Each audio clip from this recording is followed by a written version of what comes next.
दोस्तों, मैं फराज मलिक एक बहुत ज़्यादा ख़ास जानकारी आपके सामने रखूंगा। ध्यान से आखिर तक वीडियो देखिएगा। लेकिन इससे पहले चुनाव की थोड़ी सी बात कर लेता हूं, क्योंकि इसी से रिलेटेड भी ये जानकारी है। गजबा हिंद के बारे में बात करूंगा, क्योंकि योगी आदित्यनाथ ने आज सुबह सुबह जब वोट पड़ना शुरू हुए थे तो गजबा हिंद की बात कही थी।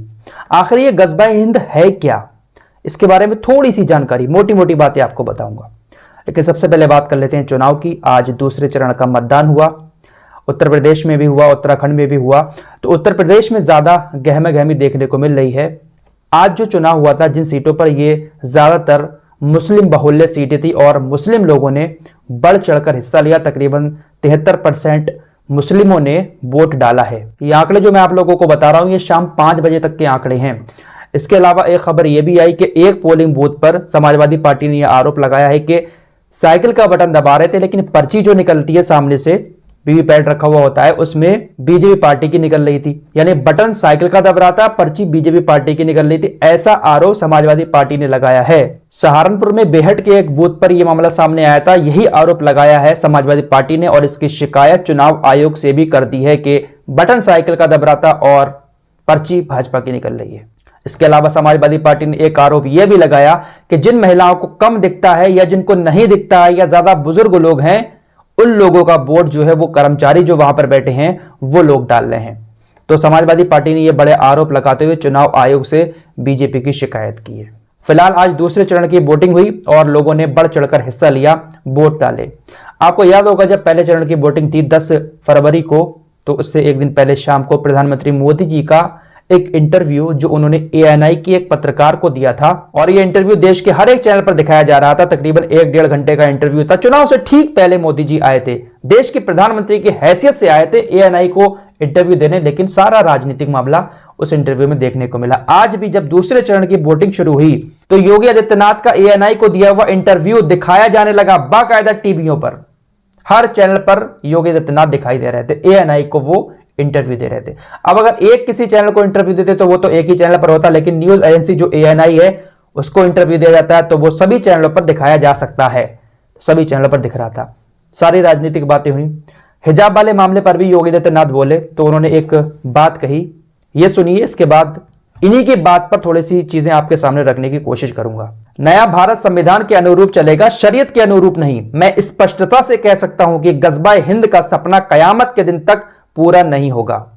ये किसने कहा? योगी आदित्यनाथ ने कहा। चुनाव चल रहा है, एक तरफ वोटिंग जारी है और देश के बड़े सूबे के मुख्यमंत्री गजबा हिंद जैसी बातें बैठकर कर रहे हैं ANI को, जो न्यूज एजेंसी बड़ी है उसके चैनल पर सभी जगह दिखाया जा रहा था।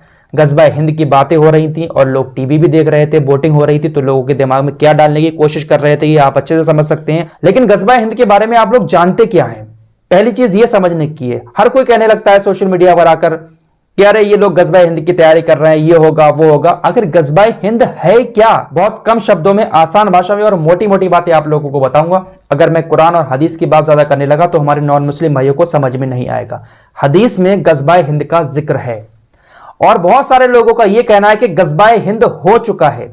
मोहम्मद बिन कासिम सिंध की तरफ से आकर उन्होंने हिंद पर हमला किया था, गजबा किया था। तो गजबा हिंद जो है वो हो चुका है और वो हुआ था जुल्म के खिलाफ।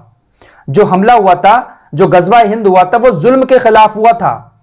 और बहुत सारे लोग ये कहते हैं कि बहुत टाइम के बाद जब मेहदी अलैहिस्सलाम आएंगे, ईसा अलैहिस्सलाम आएंगे, उस वक्त में जाकर गजबा हिंद होगा। तो इसमें इख्तिलाफ है। लेकिन गजबा हिंद को लेकर जो बातें फैलाई जा रही हैं हमारे देश के अंदर, जो नॉन मुस्लिम भाई बहन है जिनको पता ही नहीं है कि गजबा हिंद है क्या, उनको यह बताया जाता है कि ये लोग तैयारी कर रहे हैं गजबा हिंद की, और ये लोग गजबा हिंद जब करेंगे तो ये सभी नॉन मुस्लिमों को मुसलमान कर देंगे, सबका धर्म परिवर्तन करा देंगे। और बहुत सारे लोग तो ये भी कह जाते हैं कि ये लोग सबको मार देंगे, जितने भी हिंदू हैं सबको मार देंगे या फिर इनका धर्म परिवर्तन करा देंगे जब ये गजबा हिंद करेंगे मुसलमान। लेकिन गजबा हिंद उस वक्त भी जुल्म के खिलाफ हुआ था और कहते हैं कि शायद अब गजबा हिंद नहीं होगा, लेकिन बहुत सारे लोग कहते हैं कि होगा, लेकिन वो बहुत टाइम में होगा, जब कयामत करीब होगी, ईसा अलैहिस्सलाम और मेहदी अलैहिस्सलाम आएंगे तब होगा। जिस तरीके से जिहाद को लेकर गलत फहमियां फैला दी गई हैं, जिहाद नाम सुनते ही जो गैर मुस्लिम है उसको लगता है अरे ये तो मारने काटने वाली बातें हो रही हैं, लेकिन जिहाद का मतलब होता है संघर्ष करना।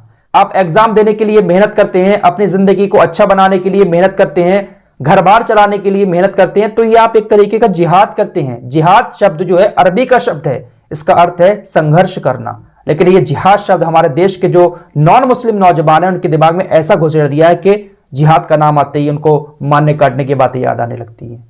तो ये है गज़वा हिंद की असली हकीकत। बाकी अगर बात पूरी करूंगा तो बहुत लंबी हो जाएगी और हमारे नॉन मुस्लिम भाइयों के समझ में भी नहीं आएगी, क्योंकि हदीस और कुरान की बातें अक्सर थोड़ा सा उर्दू लफ्जों में कही जाती हैं तो उनके समझ में नहीं आएंगे। फिलहाल गज़वा हिंद हो चुका है, मोहम्मद बिन कासिम के ज़माने में उन्होंने किया था, लेकिन कुछ लोगों का इख्तिलाफ है कि गज़वा हिंद आगे होगा, लेकिन ये नहीं है कि किसी का धर्म परिवर्तन होगा या किसी को मारा काटा जाएगा। जुल्म के खिलाफ होगा, जुल्म को ख़त्म करने के लिए। जहाँ तक मैंने पढ़ा है तो यही है, बाकी अगर मैं गलत बोलता हूँ तो कमेंट बॉक्स में बता देना और माजरत चाहता हूँ। फिलहाल इस रिपोर्ट में इतना ही, मिलते हैं एक और नई वीडियो के साथ, तब तक के लिए अपना ख्याल रखिए।